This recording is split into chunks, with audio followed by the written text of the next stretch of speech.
Hello students, question number 17 में क्या given है कि the locus of P of z where z is equals to x plus iota y and satisfying this condition. ये चार option given है। ठीक है, ये कंडीशन क्या है कि real part of z two z minus two upon z minus one ये ज़ीरो के इक्वल है। तो पूछ क्या रहा है कि इन चार ऑप्शन में से मतलब जेड जो कॉम्प्लेक्स नंबर है उसका लोकस क्या है। देखो बच्चे, z का वैल्यू क्या गिवन है, एक्स प्लस आयोटा वाई। ठीक है, सबसे पहले हमने z minus two upon z minus one इसको कैलकुलेट किया। तो क्या लिखेंगे, z की जगह x plus iota y minus two upon x plus iota y minus one. Real part को एक साथ कर लिया। उसके बाद ना हमने रैशनलाइज कर दिया, x minus one minus iota y से रैशनलाइज कर दिया, न्यूमरेटर को मल्टीप्लाई किया। तो हमारे पास ये कॉम्प्लेक्स नंबर आ गया। देखो ये कॉम्प्लेक्स नंबर आ गया। तो z minus two upon z minus one, ठीक है, कॉम्प्लेक्स नंबर आ गया। अब यहाँ पे क्वेश्चन में क्या बोल रहा है कि real part of this complex number is zero. तो बच्चे इस यही आया ना, रियल पार्ट इस कॉम्प्लेक्स नंबर का ये ज़ीरो के इक्वल है। तो इसके रियल पार्ट को ज़ीरो कर दो। तो ज़ीरो करोगे तो ये वाला चीज़ हमारा ज़ीरो के इक्वल हो जाएगा। ठीक है, तो अगर ये फ्रैक्शन ज़ीरो के इक्वल है इसका मतलब क्या है, इसका मतलब है कि न्यूमरेटर ज़ीरो के इक्वल है। यहाँ से इसको ज़ीरो के इक्वल करोगे तो ये लोकस आ जाएगा, X square minus three X square ऐसे लिख लो, X square plus Y square minus three X plus two is equals to zero. ये लोकस आ गया, देख लो, X square plus Y square minus three X minus two means option two is correct. Sorry, option three आ रहा है, ये वाला आ रहा है, X square plus Y square plus three X and minus to. देखते हैं, X square plus Y square minus three X plus two, minus three X plus two हमारा minus three X plus two. हमारे पास जो condition बन रहा है थोड़ा सा ब्लर है, ऑप्शन टू है, ऑप्शन थ्री नहीं है, ऑप्शन टू है। ठीक है, तो बेटा यहाँ से क्या आ जाएगा, ये ऑप्शन टू, ये ऑप्शन थ्री नहीं है, ऑप्शन टू। ठीक है, क्वेश्चन नंबर 16 में क्या गिवन है हमारे पास, ये गिवन है, ये हमारा एक ट्रिग्नोमेट्रिक आइडेंटिटी, ये किसके इक्वल है, साइन थीटा के इक्वल है। तो क्या बोला है, where theta belongs to pi by two two pi. तो अगर थीटा पाई बाई टू से पाई के बीच में, इसका मतलब थीटा किस क्वाड्रेंट में, थीटा सेकंड क्वाड्रेंट में। ठीक है, तो बोला है कि साइन ऑफ थीटा, थीटा का वैल्यू निकालो, साइन थीटा नहीं, थीटा का वैल्यू निकालो। ये हमारे पास एक ट्रिग्नोमेट्रिक इक्वेशन गिवन है। ठीक है, और थीटा क्या बोल रहा है, पाई बाई टू टू पाई के बीच में है, मीन्स सेकंड क्वाड्रेंट में है, तो थीटा का वैल्यू बताओ। अब ध्यान दो, ये हमारे पास ट्रिग्नोमेट्रिक इक्वेशन है। ठीक है, इसमें हमने क्या किया कि ये 4 है ना, इसको हम ऐसे लिख सकते हैं, 2 इंटू इस दो टर्म को एक साथ क्लब किया। ठीक है, 2 into cos pi by 15 into cos 4 pi by 15, 2 cos A into cos B का फॉर्मूला अप्लाई किया। ये ए है, ये बी है, तो 2 cos A into cos B का फॉर्मूला क्या होता है, cos A plus B plus cos A minus B, तो A plus B plus cos A minus B. ठीक है, उसके बाद डिनोमिनेटर में क्या लिखा, इसको हम 4 cos square pi by 10 minus one है, तो उसको हम लिख सकते हैं 2 into two cos square pi by 10 minus one. फिर इसमें फॉर्मूला अप्लाई कर देते हैं, किसका, 2 कॉस स्क्वायर थीटा का। तो 2 कॉस स्क्वायर थीटा का फॉर्मूला क्या होता है, 1 प्लस कॉस टू थीटा। ठीक है, तो यहाँ पे लिख दिया 1 प्लस कॉस टू थीटा। अब यहाँ से देखो, ये तो हो गया हमारा 2 कॉस टू पाई बाई 5, और ये क्या हो जाएगा, इसको सॉल्व करोगे तो कॉस पाई बाई 3, इसको सॉल्व करोगे तो कॉस पाई बाई 15। ठीक है, कॉस पाई बाई 3 का मतलब 60 डिग्री, 60 डिग्री का मतलब 1/2। ठीक है, अब यहाँ से अगर तुम इस 2 को इस ब्रैकेट के अंदर करोगे तो ये क्या मिलेगा, और डिनोमिनेटर में क्या आ गया, इसको तुम मल्टीप्लाई करो, इसको मल्टीप्लाई करो, तो ये क्या आ जाएगा, 2 plus two cos pi by 5 minus one. ठीक है, तो 2 minus one is 1 plus two cos pi by 5। अब बच्चे इस 2 को अंदर करो, तो 2 को अंदर करोगे तो क्या हो जाएगा, 1 plus two cos pi by 5, ऐसे आएगा ना। तो ये 1 plus two cos pi by 5 और ये कैंसिल हो जाएगा। देखो, इस 2 को हमने अंदर किया तो ये बन गया 1 plus two cos pi by 5, ये कैंसिल हो गया, तो हमें क्या मिला, cos 2 pi by 5 is equals to sine theta. अब सबसे पहले तुम ये देखो कि ये जो 2 पाई बाई 5 ये एंगल क्या है, 2 इंटू 180 अपॉन 5, 5 3 ज़ा 15, ठीक है, 6 ज़ा 72 डिग्री। तो ये 72 डिग्री जो है ये हमारा क्या है, 2 पाई बाई 5। अब अगर ये कॉस में होगा तो हम तो यहाँ से थीटा इक्वेट नहीं कर सकते, तो पहले इस कॉस को हमें साइन में कन्वर्ट करना है। तो फॉर्मूला क्या यूज़ करेंगे, sine pi by to minus theta क्या होता है, कॉस थीटा। तो इसको लिखा sine pi by to minus theta, इसे मान लिया, तो ये हो जाएगा cos two pi by five. अब यहाँ से पाई by to minus two pi by five का वैल्यू क्या होगा, इसको अगर तुम एलसीएम लोगे यहाँ पे तो ये आ जाएगा pi by ten. Pi by ten को अगर तुम डिग्री में कन्वर्ट करोगे तो ये क्या आ जाएगा 18 डिग्री। तो 18 डिग्री, यहाँ से भी हम साइन कैंसिल करके यहाँ से हम थीटा का वैल्यू पाई बाई टेन नहीं बोल सकते, बिकॉज हमें थीटा किस क्वाड्रेंट में निकालना है, सेकंड क्वाड्रेंट में निकालना है। ये जो एंगल है हमारा किस क्वाड्रेंट में है, फर्स्ट क्वाड्रेंट में। तो फिर हमें एक आइडेंटिटी पता है कि साइन पाई माइनस थीटा क्या होता है, पाई माइनस थीटा, ये साइन थीटा होता है, ठीक है। तो हमने इसको थीटा माना, पाई माइनस थीटा कर दिया। अब यहाँ से साइन कैंसिल हो जाएगा, तो इसका वैल्यू क्या होगा, pi minus pi by ten क्या होगा, 9 पाई बाई टेन। अब ये जो 9 पाई बाई टेन है ना, ये सेकंड क्वाड्रेंट में, ठीक है। तो यहाँ से थीटा का वैल्यू आ गया 9 pi by ten, means option 2। Next question में आ जाओ। क्वेश्चन नंबर 15 में क्या गिवन है, alpha beta are the acute angle, ठीक है। अल्फा बीटा क्या हमारा एक्यूट एंगल है, and cos alpha sine beta, where cos alpha is greater than sin beta are the root of this quadratic equation, then the value of this।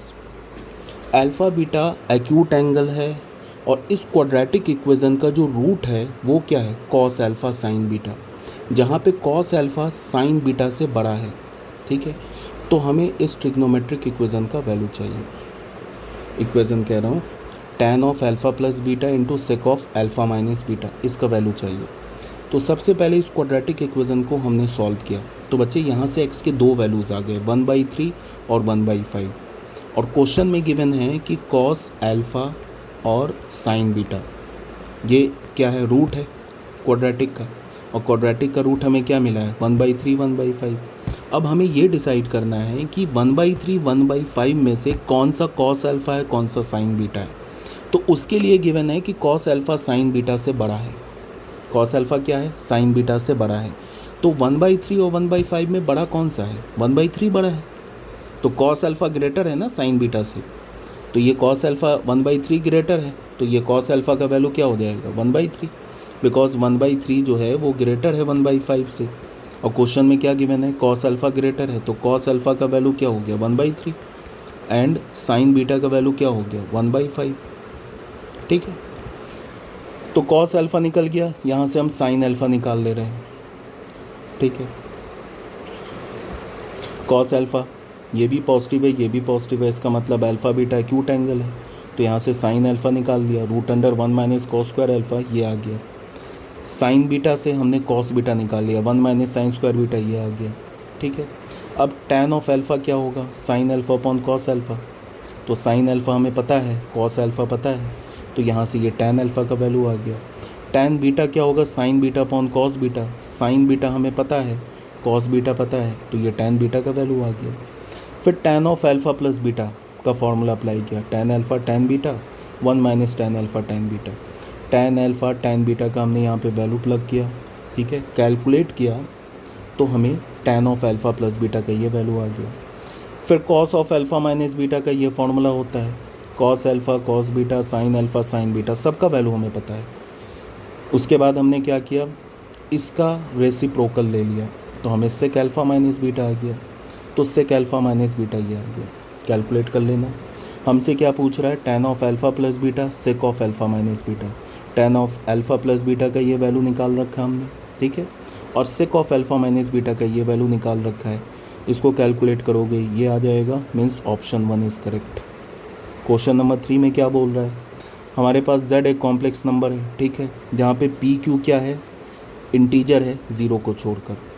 तो क्या बोल रहा है कि ये जो कॉम्प्लेक्स नंबर है बच्चे, ये कॉम्प्लेक्स नंबर प्योरली इमेजनरी है। तो अगर ये प्योरली इमेजनरी है तो इस कॉम्प्लेक्स नंबर का जो रियल पार्ट होगा वो 0 हो जाएगा। तो बोला है then find the minimum value of mod z square, mod z square का मिनिमम वैल्यू चाहिए। तो देखो ये कॉम्प्लेक्स नंबर गिवन है, पहले हमने इसको मल्टीप्लाई किया, रियल पार्ट को एक जगह किया, इमेजनरी पार्ट को एक जगह किया, ठीक है। तो यहाँ से हमें ये कॉम्प्लेक्स नंबर स्टैंडर्ड फॉर्म में आ गया, a + i b के फॉर्म में। फिर क्वेश्चन में गिवन है ये कॉम्प्लेक्स नंबर प्योरली इमेजनरी है, तो रियल पार्ट 0 होगा, यही है ना रियल पार्ट, इसको हमने ज़ीरो किया।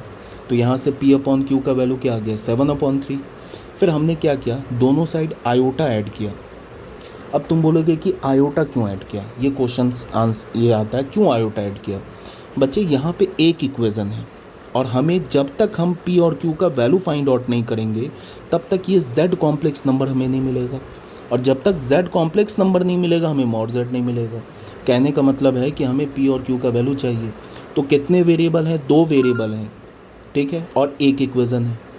कैसे वैल्यू फाइंड आउट करेंगे, उसी के लिए हमने दोनों साइड आयोटा ऐड किया। तो आयोटा ऐड किया तो ये हमें मिल गया। अब यहाँ से देखो Q का वैल्यू 3 हो गया, देखो यहाँ भी Q का वैल्यू 3 हो गया, और P का वैल्यू क्या हो गया 7 हो गया। तो एक ही इक्वेशन से हमने P और Q का वैल्यू फाइंड आउट कर लिया। क्या, P is equals to 7 and Q is equals to 3, ठीक है। अब इसमें जाके ये जो हमारा Z है ना, इसमें जाके हमने P का वैल्यू 7 और Q का वैल्यू 3 पुट कर दिया। तो ये कॉम्प्लेक्स नंबर क्या मिल गया 58 आयोटा। तो मॉड Z क्या होगा, रूट अंडर 58 स्क्वायर, यही होगा mod Z, root under real part का whole square. Mod of Z क्या होता है, root under real whole square, real of Z का whole square plus imaginary Z का होल स्क्वायर, यही होता है ना। तो इमेजनरी Z तो ज़ीरो है, तो रियल Z क्या है, रियल Z ज़ीरो है, इमेजनरी Z क्या है 58, तो इसका स्क्वायर किया, स्क्वायर स्क्वायर रूट कैंसिल होके क्या मिल गया मॉड Z 58। तो मॉड Z का स्क्वायर क्या मिल गया 58 का स्क्वायर। तो 58 का स्क्वायर करोगे क्या आ जाएगा 3364, means option D is correct. Next question में आ जाओ। इसमें क्या बोल रहा है कि the number of values of x in 0 to पाई, ये हमारे पास एक ट्रिग्नोमेट्रिक इक्वेशन है। बोल रहा है कि हमें x का नंबर ऑफ वैल्यूज़ बताना है इन 0 to pi which satisfy this trigonometric equation. तो सबसे पहला काम क्या करेंगे बच्चे, हम ये जो ट्रिग्नोमेट्रिक इक्वेशन है ना इसे सॉल्व करेंगे, तभी तो हम x का वैल्यू निकालेंगे। उसके बाद हम इस ट्रिग्नोमेट्रिक इक्वेशन को सॉल्व करके देखेंगे कि इस ट्रिग्नोमेट्रिक इक्वेशन में x के कितने वैल्यूज़, मतलब जो भी इसका सॉल्यूशन होगा ना ट्रिग्नोमेट्रिक इक्वेशन का, तो वो सॉल्यूशन देखेंगे 0 से पाई के बीच में कितने सॉल्यूशन लाई कर रहे हैं। इस ट्रिग्नोमेट्रिक इक्वेशन के कितने सॉल्यूशन 0 से पाई के बीच में लाई कर रहे हैं, वो हमें फाइंड आउट करना है। तो सबसे पहले तुम इस टर्म को देखो, इस टर्म को देखो, इतने टर्म को अलग से मैंने सॉल्व किया, इतने टर्म को देखो। 8 sin x cos x, sin x/2 cos x/2, ठीक है। तो 8 को मैंने यहाँ पे 4 रखा और ये cos x और sin x यहाँ पे रहने दिया, ये जो 2 है उसको यहाँ लिख दिया। ये मतलब इस 8 से 4 को यहाँ रखा, 2 को निकाल के इन दो टर्म्स के साथ क्लब कर दिया। तो क्या आ जाएगा 2 sin x/2 cos x/2। ये तो sin x का फॉर्मूला है, sin x पे sin 2x का फॉर्मूला अप्लाई करोगे यही मिलेगा। तो ये क्या बन जाएगा, ये ब्रैकेट बन गया sin x, एक sin x पहले से है तो क्या बन जाएगा sin स्क्वायर x, और ये cos x, तो ये आ गया। अब तुम देखो ये लिखा हुआ है हमारे पास, इसको हमने सॉल्व करके क्या निकाला है 4 sin square x cos x, तो ये आ गया 4 sin square x cos x plus 1 is equals to 0। देखो अभी तक हम लोग क्या कर रहे हैं, हमें x का वैल्यू चाहिए। तो x का वैल्यू चाहिए वो तभी मिलेगा जब ये पूरा इक्वेशन एक किस में कन्वर्ट हो, एक ट्रिग्नोमेट्रिक रेशियो में कन्वर्ट हो, तभी जाके हम x का वैल्यू निकाल पाएंगे। यहाँ पे cos भी है sin भी है, देखो cos भी है sin भी है। तो इसमें हमने क्या किया है, ये जो cos 2x है इसको लिख दिया 2 cos स्क्वायर एक्स माइनस 1, और यहाँ पे जो sin स्क्वायर एक्स है ये sin स्क्वायर एक्स, इसको लिख दिया 1 माइनस cos स्क्वायर एक्स। उसके बाद ये पूरा हमारा किस में कन्वर्ट हो गया, सिर्फ cos में कन्वर्ट हो गया, ठीक है। इसको सॉल्व करोगे तो ये आ जाएगा, ठीक है। इन दो टर्म से तुम कॉमन क्या निकाल लो, इन दो टर्म से तुम 2 कॉमन निकालो। तो बच्चे ये cos 3x का फॉर्मूला बन गया। तो क्या हो जाएगा 2 cos 3x plus 1 is equals to 0। तो cos 3x का वैल्यू क्या आ जाएगा -1/2। अब यहाँ पे समझने वाली बात क्या है, ध्यान से देखना। cos 3x का वैल्यू आ गया हमारे पास -1/2, तो इसको हम क्या लिख सकते हैं 120 डिग्री 2π/3। तो cos x is equals to cos alpha के फॉर्मेट में आ गया। एक तो तुम काम क्या कर सकते हो कि cos 3x का ग्राफ ड्रॉ कर लो, ठीक है, ग्राफ ड्रॉ कर लो cos 3x का इस टाइप से, ठीक है। उसके बाद एक लाइन ड्रॉ करो पैरेलल टू, ये हमारा -1/2 का लाइन है। और देखो कि 0 से पाई के बीच में ये लाइन कितनी बार कट कर रहा है ग्राफ को, जितनी बार कट करेगा उतनी ही सॉल्यूशन आ जाएंगे। एक तो ये काम है, हमें ग्राफ ड्रॉ करना होगा। दूसरा सबसे आसान रास्ता क्या है कि ये वाला चीज़ यूज़ कर लो। अगर cos x cos अल्फ़ा के इक्वल होता है तो यहाँ से क्या होता है बच्चे, यहाँ से x का वैल्यू होता है 2n पाई प्लस माइनस अल्फ़ा। ठीक है, ये हमारा ट्रिग्नोमेट्रिक इक्वेशन की ये सबसे इम्पॉर्टेंट आइडेंटिटी है। 3 आइडेंटिटी है, तीनों चलो मैं लिख देता हूँ। एक होता है हमारा sine x is equals to sine alpha. अगर साइन x साइन अल्फ़ा के इक्वल है तो यहाँ से x का वैल्यू क्या होगा, n पाई प्लस ऑफ -1 पे power n alpha, n belongs to z। cos x cos alpha के इक्वल होगा तो यहाँ से हमें क्या पता चलता है, x is equals to 2n पाई प्लस माइनस अल्फ़ा। और अगर tan x tan अल्फ़ा के इक्वल है तो यहाँ से हमें क्या मिलेगा, x is equals to n pi plus alpha.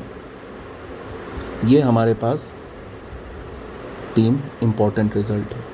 हमने कौन सा यूज़ किया है, हमने सेकंड वाला यूज़ किया है, ये वाला यूज़ किया, ये वाला। तो देखो ये x है, ये अल्फ़ा है, तो x का वैल्यू मीन्स 3x का वैल्यू क्या होगा, 2n पाई plus minus 2 pi by 3। n क्या हमारा इंटीजर है, तो यहाँ पे हमने n का वैल्यू 0 डाला तो x का वैल्यू हमें क्या मिल गया, plus minus 2 pi by 9। But x हमें किस रेंज में निकालना है, 0 से पाई में। तो 0 से पाई के बीच में निगेटिव एंगल तो आता नहीं है, तो निगेटिव छोड़ दिया, ये वाला निगेटिव -2 पाई बाई 9 छोड़ दिया। और पॉजिटिव 2 पाई बाई 9 ये भी चेक कर लिया कि ये लाई कर रहा है कि नहीं 0 से पाई के बीच में, तो बिल्कुल लाई कर रहा है। पाई बाई 9 क्या होता है, 20 डिग्री, 20 इंटू 2 40 डिग्री, तो 0 से पाई का मतलब 0 to 180 डिग्री, तो ये तो लाई कर रहा है, तो 40 डिग्री लिखा है ना, तो ये लाई कर रहा है। फिर अगर हमने n का वैल्यू 1 लिया तो यहाँ से सॉल्व करोगे तो ये x के 2 वैल्यूज़ आ जाएंगे और ये दोनों 0 से पाई के बीच में, तो ये भी हमारा सॉल्यूशन आ गया। तो अभी तक कितना सॉल्यूशन है, एक ये 2 3 सॉल्यूशन आया। फिर अगर बच्चे तुम n का वैल्यू 2 लोगे तो हमारे पास ये 2x का वैल्यू आएगा और ये रेंज से बाहर है। तो अगर n इज़ इक्वल्स टू 2 के लिए रेंज से बाहर है तो फिर हमें 3 4 5 ये सब चेक करने की ज़रूरत बिल्कुल नहीं है। ठीक है, पहली बात। दूसरी बात कि n का वैल्यू हमने पॉजिटिव इंटीजर लिया है, 1 लिया है, 0 लिया है, फिर 1 लिया है, फिर 2 लिया है, ऐसे लिया ना, 2 पे तो रेंज से बाहर हो गया। अगर तुम n का वैल्यू -1 लोगे, यहाँ पे -1 पुट करोगे इसमें, तो भी रेंज से बाहर हो जाएगा। इसका मतलब -1 -2 भी चेक करने की ज़रूरत नहीं है, सिर्फ 0 1 पर ही हमें अपना काम हो गया हमारा। तो कितने सॉल्यूशन मिले, 3 सॉल्यूशन मिले, तो नंबर ऑफ़ सॉल्यूशन क्या हो गया, 3। ठीक है बच्चों, thank you very much, have a nice day.